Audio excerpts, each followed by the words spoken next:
Hey everyone, new episode of David Seaman Hour, some important news to discuss, and we have a special guest as well. This is coming to you from the news server. If you're listening to this, it means that iTunes or Stitcher or wherever you listen to us, they switched us over properly, and you're now listening on the news server because we were just getting so much bandwidth that we had to switch companies.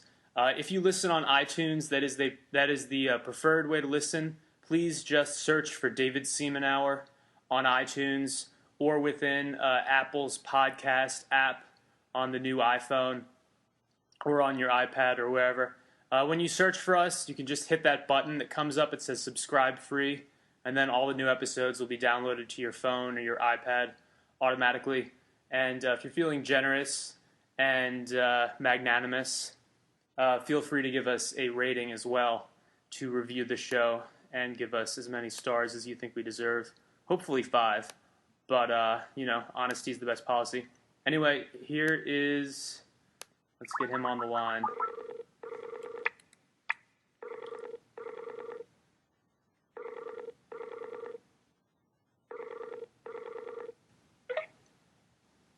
Hello. Hey, Lee Camp, how are you? Good, how you doing? Good.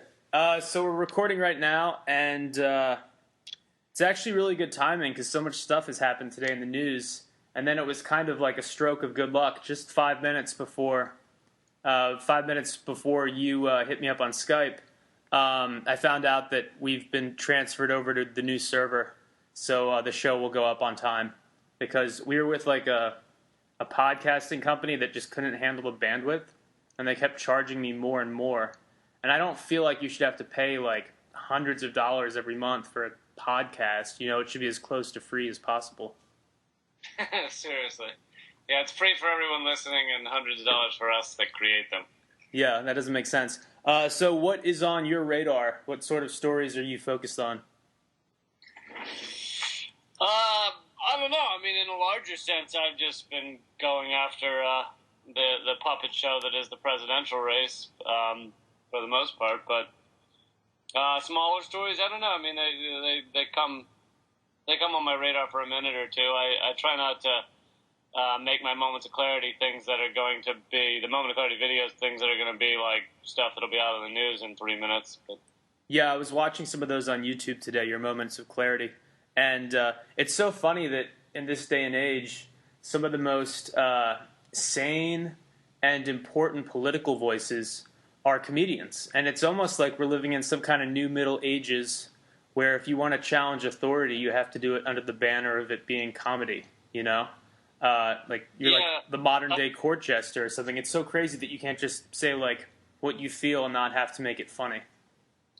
Yeah, I was saying a couple of days ago, I was saying that I think mankind, or at least this country, will have taken a large step when we stop finding it hilarious that The Daily Show is the only show that holds politicians accountable.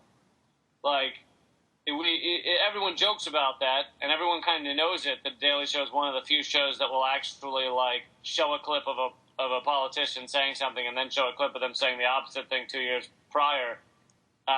We all kind of find it funny. I feel like we need to find the episodes funny, but find the actual idea of the fact that the truth only comes out through comedians as very scary and wrong. Yeah, I like The Daily Show, but I agree with you. I think that they have kind of normalized, and the same with the Colbert Report, they have normalized the idea of corruption and stupidity in Congress to the point where it's something we just laugh at rather than, ask for answers or take action against. And that is strange. It's just been this slow thing where we have such low standards for our media.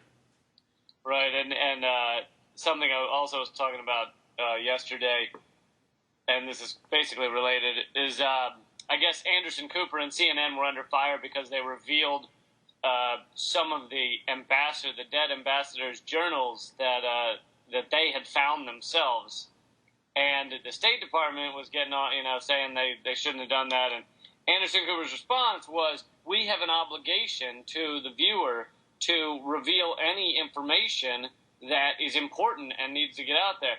And I'm like, that argument sounds familiar. Oh, that would be WikiLeaks that you have trashed or not reported on at all.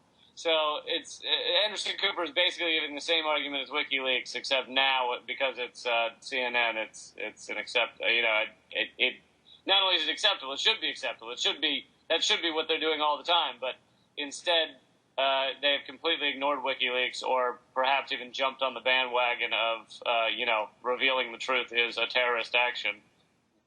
Yeah, well, with Anderson Cooper, it seems like he has no problems doing real journalism when he's shipped off to somewhere like Haiti to cover injustice and misery. But when it comes to covering it right here at home in the U.S., with college kids in California being sprayed in the face with chemicals and being shot at with less than lethal bullets, where is CNN on that front? Almost no coverage of what's going on in this country. And really no coverage today of that massive protest in Spain, in Madrid. S25 is the hashtag on Twitter. All these photos are coming in. It looks like something out of V for Vendetta. Like, the streets, for as far as you can see, are just like chock full of protesters. And they've got police surrounded. It's a really crazy situation. You'd think it would be streaming on CNN like constantly. But last I checked a few minutes ago, the top story on CNN.com was some opinion piece about that Packers game that everybody's been talking about. And that referee, it's like idiocracy. I don't get it. Right, and I mean, at least most of the shows on those networks are complicit in continuing to keep the American people dumbed down. And I think the reason you aren't seeing coverage of the protests in Spain is not necessarily that they don't think it's maybe an important news story, but because they're afraid it will wake up Americans, and Americans may think, hey, we started to get a taste of that during the beginning of Occupy. Maybe that is the way to go. Maybe we actually can make a difference if we all stand up. So. Yeah. How optimistic are you about social media's ability to change some of this? Because you have a big following online, and I follow other people who have a lot of followers, and like, it seems like even if something gets out there, there's something going on in people's minds where they can see something on Twitter and not fully absorb it until it's actually on the evening news. Well, I don't know if it's not absorbing it. I think that it's tough with so much information. I mean, people have to kind of get better at weeding out information, deciding what's reality and what's not. I think a lot of people get caught up in the right-left, mud throwing. And a good example was yesterday. Someone came up to me, a right-wing comedian, and he goes, "Hey, did you hear Occupy met with Ahmadinejad?" And I said, "No, I didn't hear that. Is that true?" And he's like, "Yeah, it's true." And I was like, "Hold on, is it Fox News or is it real news?" And he's like, "No, man, it's real news. Occupy's meeting with Ahmadinejad." And so I then go home, and in 30 seconds on Google, I find that any spokesperson for Occupy they could find to ask about it said, "We have no idea what you're talking about." And then when they tried to go back and find the source of the claim that he was meeting with Occupy, they couldn't get anyone to speak on the record or answer any questions or whatever. So, well, not only that, like, there are two other problems with that. The first one is, what does that mean when you say, like, right. Ahmadinejad is meeting with Occupy? Is Occupy a single person? It's just a collection of different people with different views.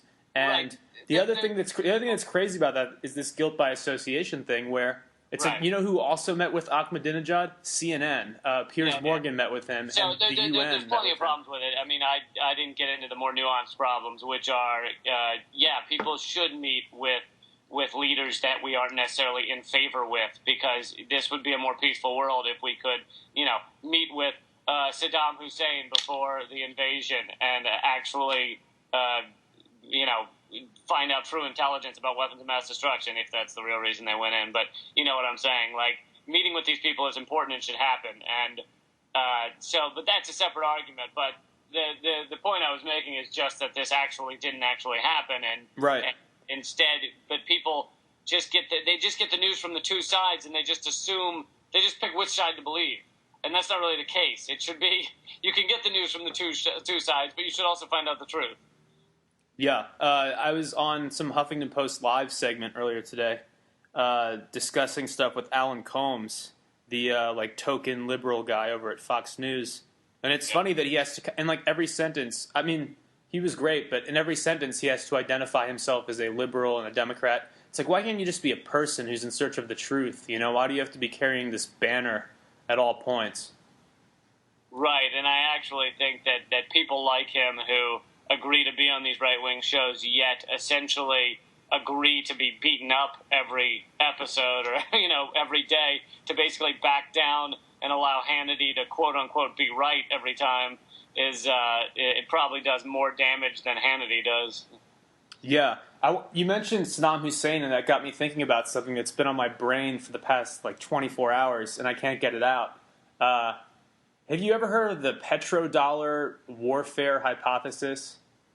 No. No? Okay, so the people out there, if you're interested, you can just search for petrodollar warfare hypothesis and read about it on Wikipedia.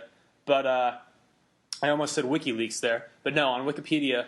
And the basic premise of this theory is that the U.S. goes into countries and invades them when those countries happen to be oil rich, and when they say, we're no longer going to be trading our oil in U.S. dollars, we're going to be selling it in gold or in euros.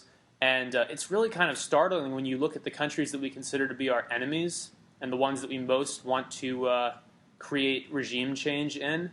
These happen to be the countries that are oil rich and that would massively destabilize and effectively destroy the demand for the U.S. dollar if they were to switch over to selling their oil in gold or in, Chinese yuan or something like that.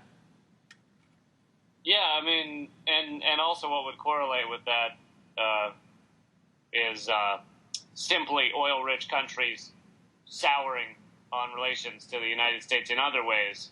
So I imagine that would be one threat of several they would have against the U.S., and it's possible that those things in combination could piss off the U.S. into invading them for whatever trumped-up reasons they come up with. Yeah, I mean, I don't want to spend the whole show talking about this crazy theory, but another thing that's so fascinating about it is until relatively recently, the U.S. dollar was actually backed by gold.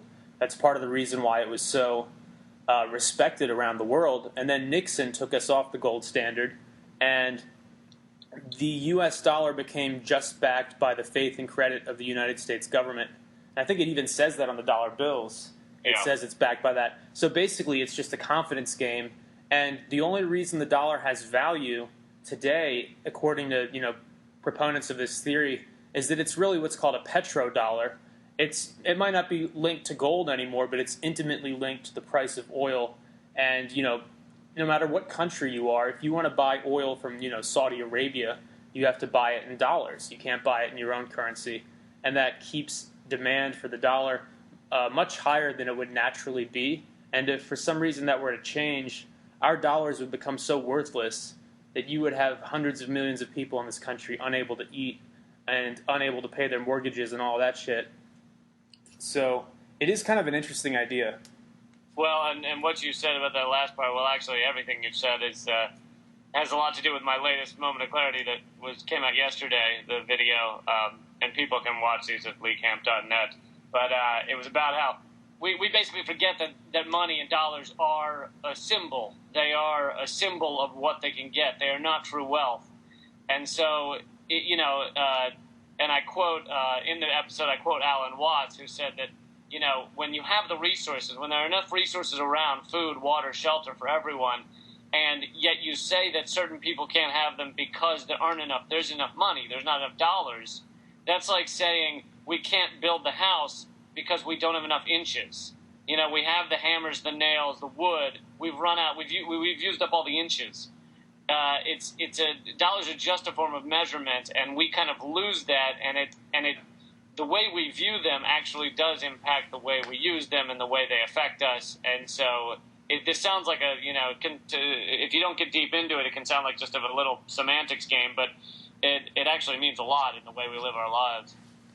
Yeah, I think the dollar really is a psychological thing. I was listening to, Duncan Trussell's podcast, and he was talking about how it's almost like we're all in this cult, and we've been raised in the cult from a young age, so we don't even realize how ridiculous it is that to do something or to get something you need you have to exchange these dollar bills. And talk about a cult. I mean, look at all of the iconography on a dollar bill. It has pyramids and Egyptian stuff and Freemasonry icons. And it's like you're a part of this collective delusional thing that somehow a guy like Mitt Romney is more important than the rest of us because he's managed to accrue more of these digital dollars than, you and me. And it's so weird. And I think I was actually at a dinner with a friend of mine, his birthday dinner, and he used to work on Wall Street and works in finance. And there were some like very financially savvy people there. And I started talking about how like dollar bills don't intrinsically mean anything anymore. And like, if somebody hands you a gold coin or an old silver coin, like your grandmother hands you a silver coin, you instantly know that that has value. There's something in your brain that just flicks on. You know that that's a real thing. But you don't necessarily get that with a crumpled up wad of dollar bills. And I was like, what is it that makes this so valuable? And one of them answered immediately. He said, it's liquidity. That's all it is the fact that anywhere you go, you know that they're going to accept dollar bills. They might not accept, a half ounce of silver, but they're going to take your money if it's a U.S. dollar. And that's so weird because that could change very quickly. Yeah. I think it is a cult, and I think nowadays Snooki might be the leader. Snooki? Yeah. Well, we should put her on the currency at some point. Definitely. I feel like I have these two quarters in front of me. They're changing the money the way it looks so often now that you can't even really buy into the cult. I have two quarters here with those like special state things on the back. It almost looks like the tokens you used to get at an arcade when you were a kid, Yeah. And of course, then we haven't even gotten into the deeper confusion of the fact that we hardly use paper money anymore, and it's just numbers on a computer screen, and the amount of billions of dollars that are thrown around on computers is absolutely insane. The Koch brothers have $44 billion. They could never even begin to spend that all. They, like, the rest of their lives, they could go around buying everything they see and they couldn't spend it all. And yet they devote every hour of every day to getting more of them. Yeah, it's I think it's kind of an illness. These people are like hoarders, they're digital hoarders.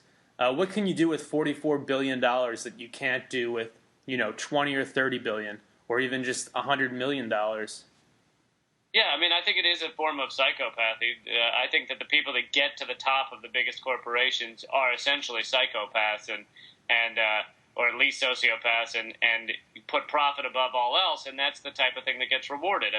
Nobody that ultimately cares for someone or cares for the workers at a factory or any of that type of thinking ever gets. They may get somewhere in the business, but they're not going to get to the top. The guys that get to the top are willing to slash their fellow man to death for a couple of dollars.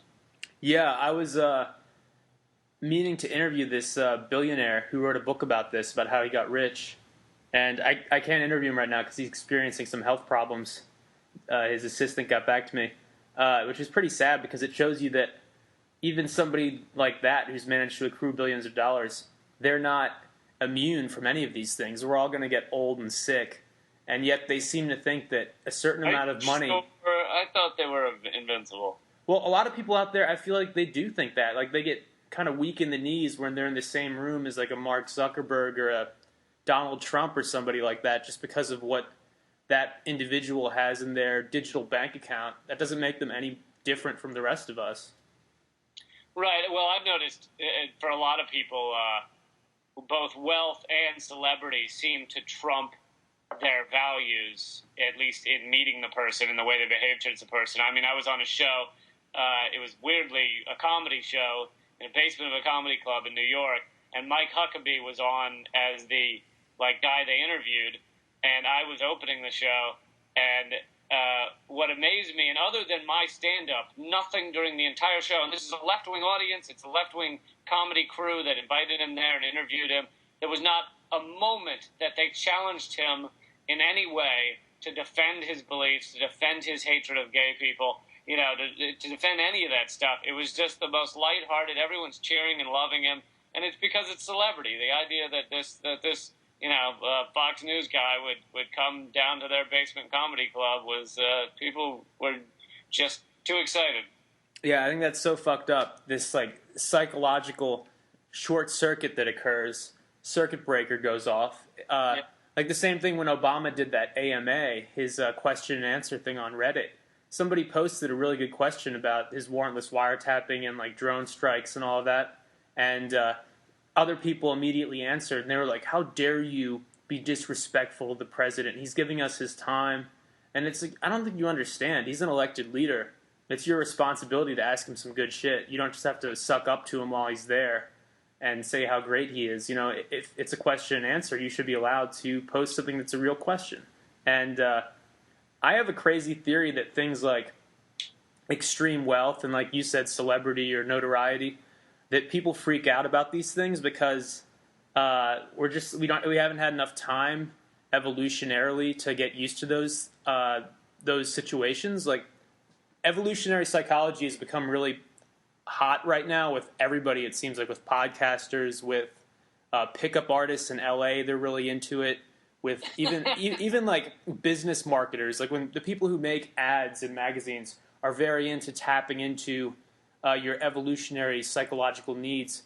And I think that the pickup artists are really up in their game. They are. Like I've listened to some of their stuff, and I'm like, holy shit, this is so deep. This is like you don't even need to get laid. You should be applying to this. You should be applying this to like high frequency trading on Wall Street. Like it's not that hard to get somebody interested in you. All you have to do really is, I think, convey decent body language and not say the first thing that pops into your head, because that's what every other lame dude that night has said. Right. Like so many guys would be like, "Oh, pretty eyes, like you have nice hair," and it's like you just said that because you thought of it. It was the first thing that popped into your head, and you don't realize that 10 other lame dudes have said that exact same thing to her that night. But oh yeah, so evolutionary. So you've been studying it as well. Well, sort of. Like firsthand, I've studied it. One of the things I've done, this was a few years ago. I had a couple of friends in New York who were bartenders, and they happened to be female. And I would just hang out at their bar for free drinks, and I would see how many times they'd get hit on by the lamest dudes. And so as a strategy, I would start going to bars and just sit there and listen to other guys get shot down. And I realized that they're all doing pretty much the same shit. And all I'd have to do to get that bartender interested in me, or at least on a friend level, like want to talk to me and give me better service than everybody else, is to just be a little bit different, No comments about the way they look physically, and almost the way you treat a dude. Because I wouldn't, if they're a male bartender, I wouldn't say nice hair, You'd be like, what are you talking about, But I know a former bartender who actually had a tattoo of a seahorse on her wrist right by her hand. She actually had the entire tattoo removed because basically every guy that ordered a drink that was there, hit on her line was, "Oh, look, nice tattoo," or "Where'd you get your tattoo?" Whatever. "Oh, seahorse," and she just couldn't handle it anymore, so she actually had it removed. Wow, yeah, that doesn't surprise me at all. Those girls who have like the Chinese symbol, every guy will ask, "What does that mean?" Because it's the first thing that pops into their mind, and they don't realize that they're not as unique as they think they are. And so I think that's one of the areas where pickup artists are good, is they realize that you have to demonstrate value, and not just in terms of picking up a girl, in terms of starting a business or anything like that. You need to show people why you're worth listening to. And I totally lost my train of thought, but evolutionary psychology, I think part of the reason why people freak out about things like fame or money is, a few thousand years ago, or let's go back further, a couple 100,000 years ago, there was no such thing as TV fame. There were like 30 people in your village, and you all knew each other. And maybe somebody in a neighboring village did something really badass and slayed like a woolly mammoth or something. And then you knew about that person, but they weren't so far removed from you that you were like intimidated by stories about them. There was somebody where you heard their stories, and then a couple months later, you were at the campfire next to them. And same thing with money. The idea of a billionaire, that somebody has enough money in their bank account to buy like 500 airplanes and to buy entire companies, that just didn't exist for most of our history. Right. We don't have. We certainly are not evolutionarily set up to understand that amount of money or large amounts of money. We're set up to only understand if I get this thing, it equals survival. And so we think that we're geared to think that, and so we then think it over and over and over again. It doesn't matter how much money we get or how far we get. We just continue to think, if I get this thing, it equals survival. And you see this in the way they'll trick people into buying like big gulps and things at McDonald's, because basically our simple minds have decided, we've made a decision when we walk in to buy that hamburger and that drink, that much food is worth that amount of money. So $125 hamburger and drink or whatever, $225. And then when they say, would you like to double that order for 50 cents more? Our brain, even though we don't want the food, we're not that hungry, we shouldn't eat that much. Our brain says, wow, I've decided this much food is worth $2.50. Now I'm getting that much food for 50 cents. That's amazing. And so the percentage of people that grab that amount of food, like go ahead and take the deal even when they don't need the food or want the food, is much higher. Yeah, definitely. Or even I had to book a flight earlier online today, and they can't just let you book the flight. Like, you book it, you pick your seat, and then they're like, would you like to upgrade to a seat that actually has room? You know, like an exit row. Would you like to upgrade to this and that? And like, they hit you with a couple different upgrade options, when it used to be you just booked a seat and it had a normal amount of room for a human being. You know, you didn't have to think about how crammed in are you going to be. And yeah, we're definitely kind of an upgrade society. But the pickup artist thing, I think they're fascinating. There are a couple of them who have gone so deep that I think they end up kind of preaching like, don't even try to use game on people. Just be a real person, you know, just be interesting and have interests, and don't be focused on this one area of your life to the exclusion of everything else. They went so deep it came full circle back to being a good person. Yeah, exactly. They became like in the process, unintentionally, they became well-developed people. Even though at the beginning, I mean, pursuing going out every single night is like the least well-developed thing I can think of, you know? Right, and it also, I mean, it's interesting. It's like I largely believe in a lot of stuff that you know, we're kind of simple beings, and that we definitely have things that motivators that we don't understand, that are deep inside our brains, that make us act certain ways. However, we are also still unique, and people make different decisions. And so, you know, I think what was upsetting people about these pickup artists is the idea of reducing women down to just one animal that always behaves a certain way. And that too is wrong. So it's the truth lies somewhere in the middle, that these, you know, tricks or ways of behaving help to a certain degree, but then these people, you know, people are people, and they're unique, and they're going to behave differently. Yeah, that's a great point, I think.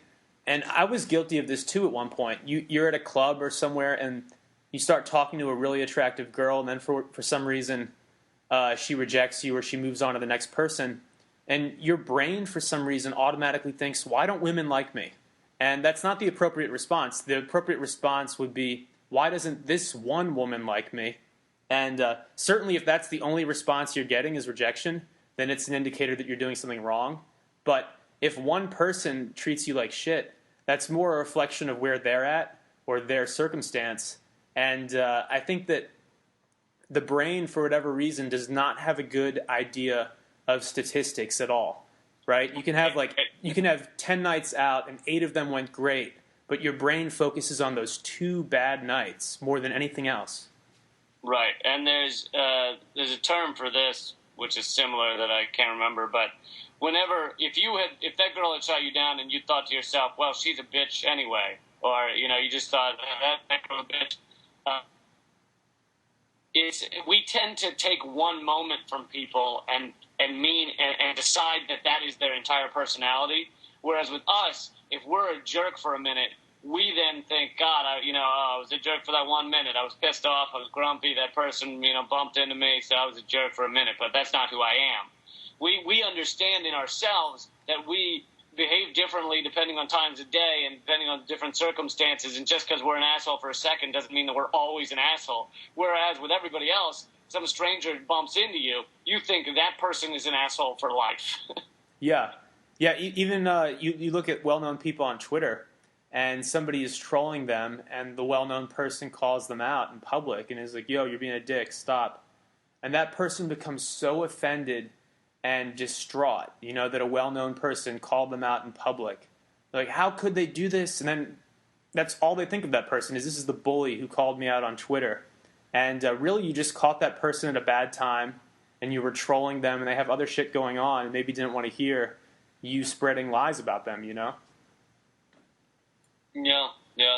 I mean, the other place that I think it's really sad that evolutionarily we haven't caught up with ourselves is the drone attacks, and a lot of the ways we do our killing nowadays is we're just so removed from it that we can't possibly have the level of empathy or understanding with the victims that we should.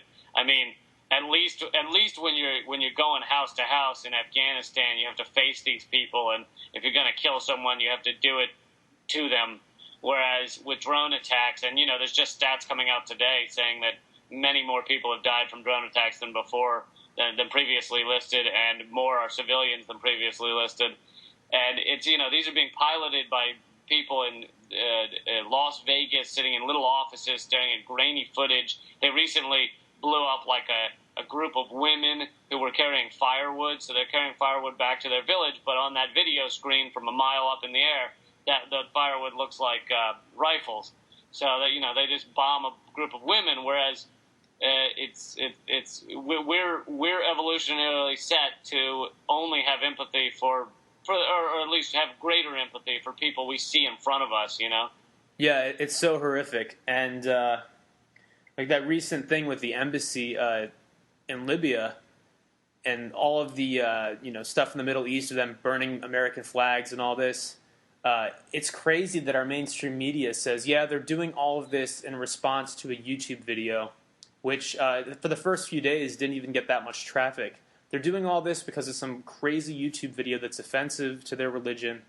And it's like, yeah, it could be that, or it could be the fact that we're operating drones over their skies and killing people, vaporizing people on the basis of a secret kill list. Can you imagine how pissed off we would be if it came out in the news one day that China was operating military drones on U.S. soil and killing American citizens, and it was all on the basis of some secret Chinese leadership list of people who should be killed? We'd be going nuts. We'd be crazed, So I think it's a combination of factors for the reason why the Middle East is so messed up.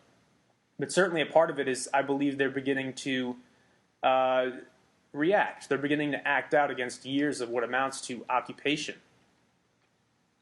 Yeah. I mean, they don't. And obviously, you need to look at them individually as we would look at ourselves. The people Right. that killing of the ambassador are individuals who have made a very poor choice to murder someone. But at the same time, it is, after the reason they think that Americans in general are responsible for their harm or their misery is because of these things, these drone attacks and these various military incursions and things that kind of add up in their mind as we're not allowed to live our lives, and we're being harmed in various ways by this large military power, and they don't really know how to get their revenge, and so it ends up with terrorist attacks on targets that aren't always necessarily have anything to do with it, but. The anger should be, rather than just pushing it off as, oh, they're terrorists, oh, they're evil, the anger should be understood and studied and dealt with in a rational way, rather than just, well, let's just bomb more of them. That's the answer. I'm so glad that I wasn't born in that area of the world, because it's horrific. I mean, they in a lot of these countries, a handful of people, a literal handful, like one family or one group of leaders, are siphoning off all of the oil wealth and accruing billions and billions of dollars, and then reinvesting that all over the world and increasing their power even more. And then the average person out there gets no benefit from that and is under some kind of tyrannical rule, and there's no economy to speak of aside from the oil, which the average person doesn't benefit from. There's really no industry, and they're living in a sexually repressive culture where in Afghanistan there was a story recently that these people who threw a mixed party, all that meant was that men and women attended together and drank together and listened to music. I don't even think they drank. I think they just listened to music and danced. And for this great crime of allowing men and women to party together, the Taliban beheaded a bunch of them. I can't even imagine that. That's so crazy. It's just sinister. Yeah, it's pretty revolting. Yeah, but moving away from the sad thing is that we don't really care about that. Like we don't go into countries to try and stop those type of crimes. As long as it's the type of dictator we like, or one that will play ball with us, then we'll allow that pretty much to no end. So. Yeah, I was going to ask you a non-political question, but actually what you just said now got me thinking about the petrodollar thing again. We do business with so many countries that are led by insane, bloodthirsty dictators. And we do business with so many countries that have nuclear weapons. And yet, for some reason, Iran is now the whole focus of our mainstream media. It's all about we need to go into Iran before it's too late. And they're not mentioning the fact that Iran has begun to sell oil in currencies other than the U.S. dollar. At least from what I've read online, that's the direction they're either headed in or already doing. And so I think it's awfully suspicious that now all of a sudden we need to go in there militarily and take them out. Right, and again, this is what I brought up earlier, which is acting like, let's say just for the sake of argument, I don't know everything Ahmadinejad's ever done, but he doesn't sound like a good guy, all right? So let's say Ahmadinejad asshole. Let's just say that. We can't then just, people just want to bomb entire countries based on one asshole. The people of Iran, we have no complaint with the people of Iran. They're good people, they're just people, they're living their lives, and it's even if there is some horrible dictator at the top of them, you can't just go and kill like we did in Iraq, however many hundreds of thousands of people. The estimates, most of them are above 1 million in Iraq. And you're going to do that again to the Iranian people, and that somehow is the moral way to behave? It's insane. Yeah, it is crazy.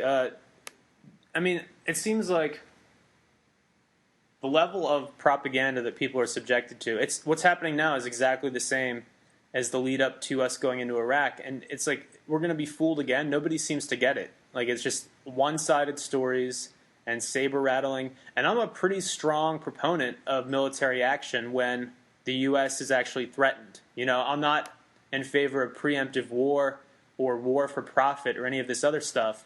And I think that we should go back to a more strict prohibition against war profiteering. These companies that are making money off of our involvement, our military involvement in places like Afghanistan, that is so crazy. In World War II, they would go after war profiteers, Yeah, the war profiteering is absolutely repulsive to levels that I don't think we've ever seen as a species.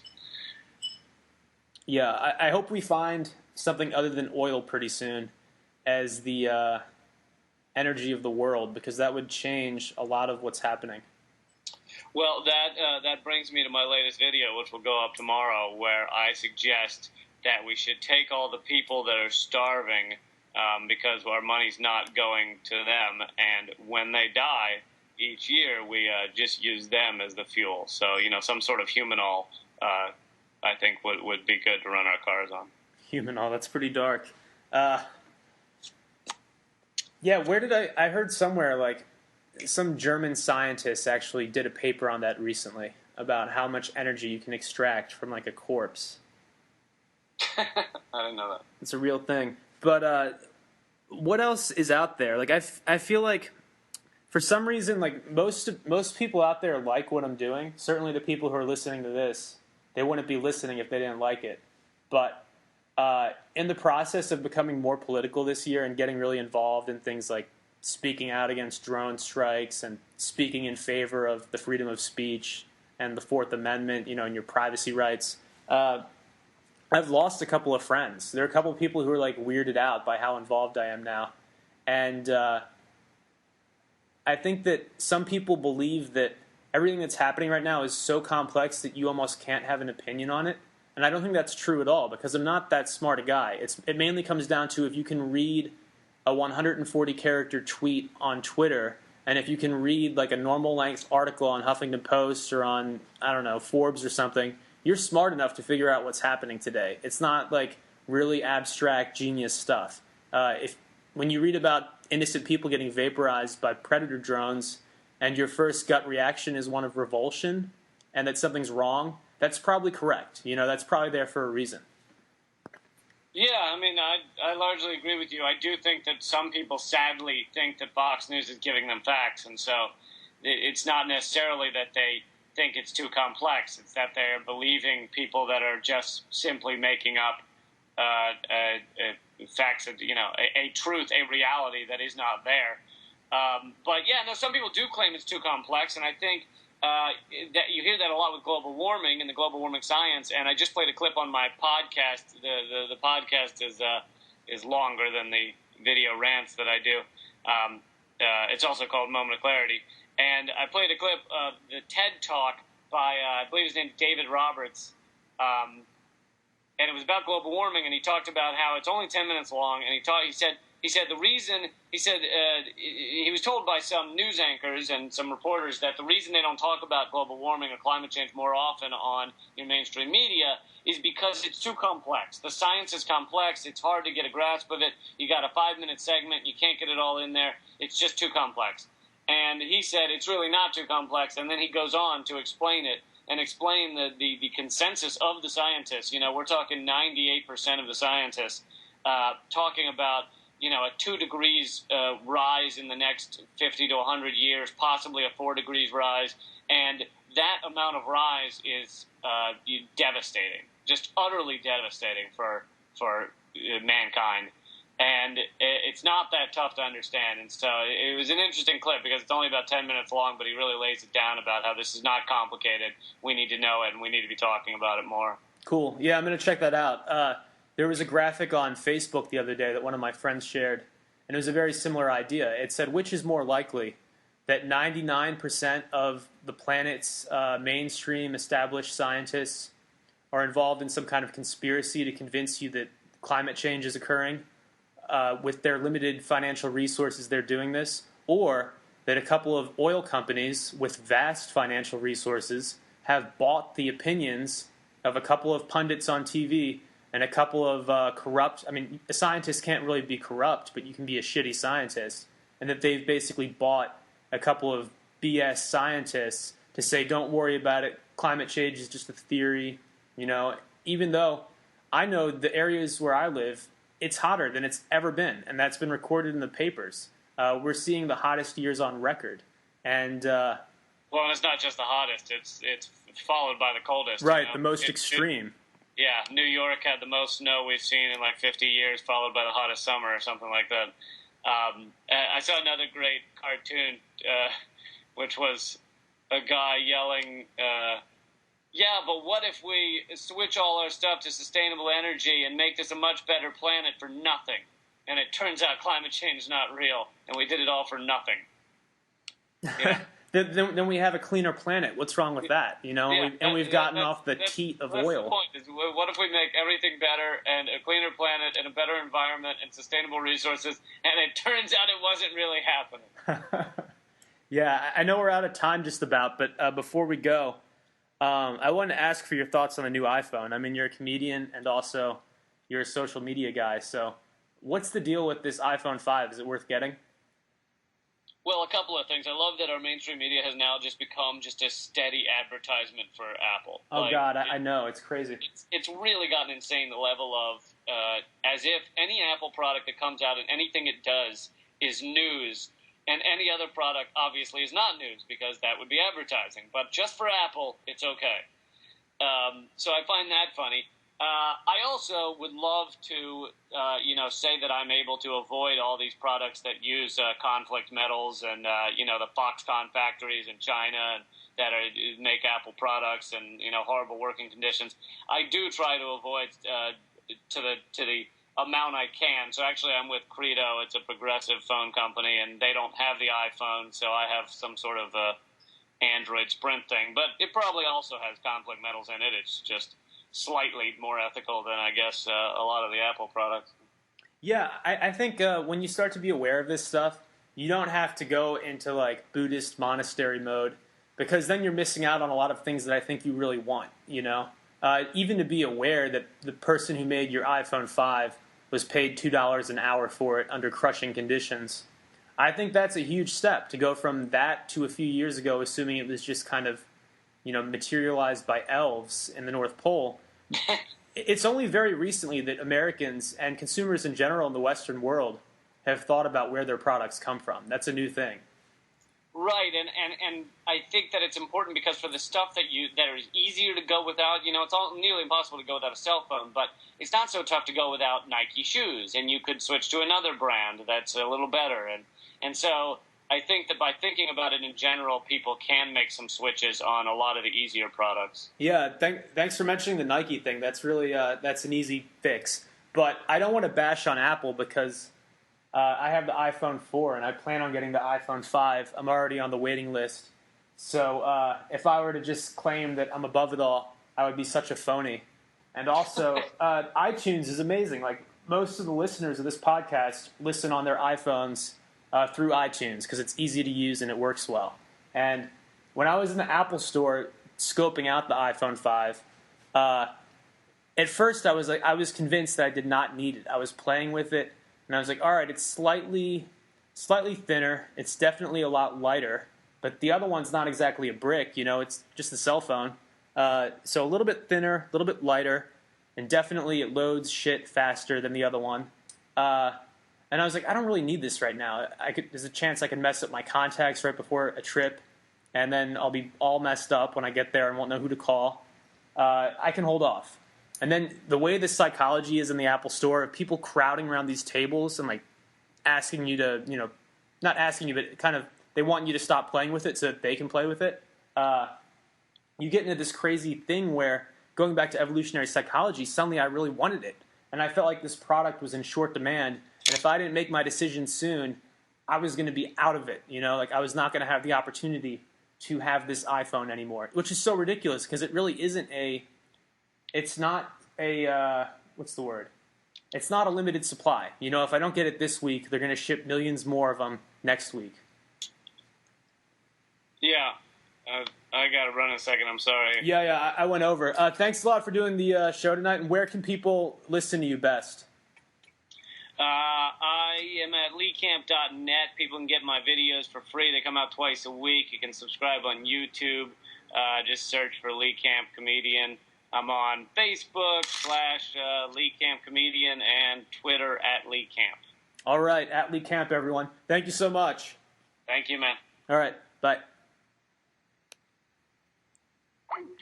All right, see, the problem with that is that I really wanted to have Lee Camp on because he's awesome, but all day I've been in this huge rant and ramble mood where I've just had to, I've wanted to talk about so many things, and I've been so busy working on stuff that I haven't had the opportunity.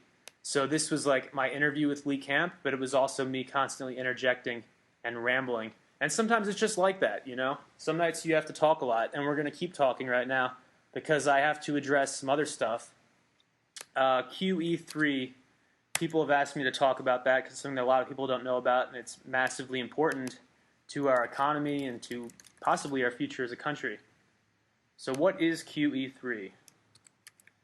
It's short for the third round of quantitative easing, which, let's just read an article about it. I'm too tired right now to explain it.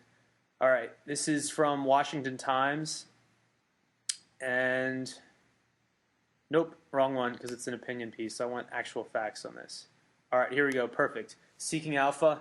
Seeking Alpha is a popular finance blog. I read them all the time. And this article is called Will QE3 Really Damage the U.S. Dollar? It's written by Ralph Schell, and it's from seekingalpha.com. When the Fed announced last week they were going to resume the expansion of their balance sheet with another edition of QE, traders' immediate reaction was to sell the USD, U.S. dollar, and buy commodities. Positions were assumed accordingly, but we wonder if this analysis might be too simplistic. All right. he doesn't really. This isn't what I want either. Basically, QE3, the government is now pumping more money out there. I believe it's $40 billion a month of additional money. And the Fed is basically creating money out of thin air. And here's a Bloomberg article. Hopefully this one will be simple. I mean, Bloomberg's a financial news site. So, all right. Fed undertakes QE3 with 40 billion monthly MBS purchases. The Federal Reserve said it will expand its holdings of long-term securities with open-ended purchases of $40 billion of mortgage debt a month in a third round of quantitative easing as it seeks to boost growth and reduce unemployment. That's the first paragraph of this Bloomberg article. And what's so funny about this is it's indefinitely. The U.S. government, the Fed rather, is going to be buying $40 billion a month of these securities forever, just about. And if I understand it correctly. And so the question here is, at what point is inflation going to kick in? If you keep creating money out of thin air, it's only a matter of time before your dollar buys less. That's just the way it goes. So I think I would not be surprised at all, and I did a podcast on this issue, I would not be surprised at all if within the next 3 to 4 years, America sees a form of moderate to high inflation. And if you think things are bad now in terms of social unrest and pissed off occupiers and Tea Partiers who are upset with how unconstitutionally Obama has handled his administration thus far and has expanded his powers, if you think those groups are upset now, wait until they're not able to buy stuff at the grocery store. Wait until they just absolutely cannot make their mortgage or rent payments because the dollar is worth only 30 or 40% of what it was worth a few years ago. It's all possible, and I don't know who is out there to really examine these things in depth. It's like nobody's questioning what's going on. You know, it's a QE3 is announced. Did any of us have a say in this? Did you get to say, yeah, I think it's a good idea for the government to create out of thin air $40 billion a month and pump that into our economy? I didn't have a say in that. You know, I certainly didn't vote on it. And it's just happening. You know, it's really weird. I want to move on to just the some nuts and bolts. This podcast, if you're listening to it, as I said at the beginning, it means that we're now on the new server. So all good. You can continue listening right wherever you are, on iTunes, on Stitcher. And it's just amazing how fast this thing has grown. I'm really not used to it yet. It's a weird experience that 3 terabytes have been downloaded so far of the show. That's like hundreds of thousands of people have listened to this. It's so weird. I mean, I'm certainly glad that this is happening. You know, I didn't just pop out of nowhere. I wasn't like that scene in the beginning of Terminator where he just emerges in the desert naked and a ball of energy. You know, I've been covering these stories for a long time and have just very slowly built up a following on Twitter and on Google Plus and on Facebook. And now it's sort of like things are coming together. You know, I have this podcast, which is a platform for me to get great guests on to express their views. And it's a platform for me to ramble and report on these issues for as long as necessary. And no producer can, you know, give me the sign and say, hey, we got to wrap it up, 30 seconds left. You know, if I need to, I can go on for hours. And it's really worked out well. I'm really grateful. And there are some great interviews coming up. I started talking about pickup artists in the middle of the thing with Lee because I'm trying to get this guy in for an interview. I've been thinking about pickup artists a lot lately because I'm trying to get this guy on the podcast who is considered the best pickup artist in the U.S., maybe even the world. He's a guy who can walk in a nightclub in L.A. and within minutes have some actress like an Anne Hathaway or some, you know, billionaire model / heiress eating out of the palm of his hand. And I think somebody like that who has such a deep level of understanding of that form of psychology, whatever it is, I call it club psychology, but somebody like that is interesting because they also have views on other things. And I'm sure he has an interesting take on where politics are headed in America and things like body language and group mentality and mass psychology and all of that stuff. So thank you for listening, and don't really need you to do anything this time around. Just, this show's sponsor, visit creditcardoutlaw.com. It's almost the end of the month. 5 days left in the month. I want to send them their best month ever. And this is a company that I actually founded in 2009. And I don't want to disappoint. So, go over there, creditcardoutlaw.com. Treat yourself to a new credit card. You can get bonus air miles or cash back or any number of other nice perks. And if you go over there and all the credit cards are pretty much the same as what you have in your wallet now, then at least you know that you have a cool wallet and that you have the right cards. And if you're somebody who has gone into heavy debt in the past and you can't handle credit, then don't go to creditcardoutlaw.com. They don't need your business that badly, The show will go on regardless of whether you go to it or not. But if you are in the market for a credit card, please go over there because it's a cool site, it's a cool service, and I think it's worth your time. Thank you for listening.